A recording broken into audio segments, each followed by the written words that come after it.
আজকে 11th জুলাই শনিবার, আর আপনাদের জন্য নিয়ে চলে এসেছি একটা নতুন ওয়েদার আপডেট। এই মুহূর্তে আছি গোম্বাদারা ভিউ পয়েন্টের খুব কাছেই। আর আজকে ওয়েদারটা একবার দেখুন, কি সুন্দর রোদ বেরিয়েছে, এদিকে মেঘের খেলা চলছে কন্টিনিউয়াসলি। সকাল থেকে কিন্তু একবারও বৃষ্টি হয়নি, নীল আকাশের দেখা পর্যন্ত পাওয়া যাচ্ছে বারবারই। আর এদিকটা ক্লিয়ার থাকলে পুরো সুন্দর পাহাড়ের ভিউ। এদিকটা দেখুন পাইন গাছ, তো বেশ ভালো ওয়েদার। যারা আসছেন তাদের জন্য বলি, এটা কিছুক্ষণের মধ্যেই কিন্তু ক্লিয়ার হয়ে যাবে, তখন কিন্তু পুরোটা দেখতে পাওয়া যাচ্ছে।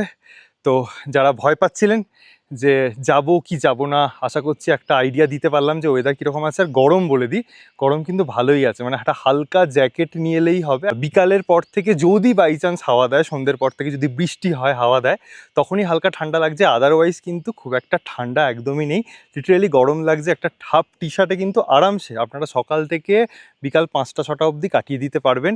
এবং মাঝে মধ্যে সূর্যাস্ত দেখতে পাওয়া যাচ্ছে, হালকা একটা আভা বোঝা যাচ্ছে। তো ওয়েদার বেশ ভালো, আপনারা আসতেই পারেন যদি বর্ষার পাহাড় এরকমভাবে সুন্দর উপভোগ করতে চান।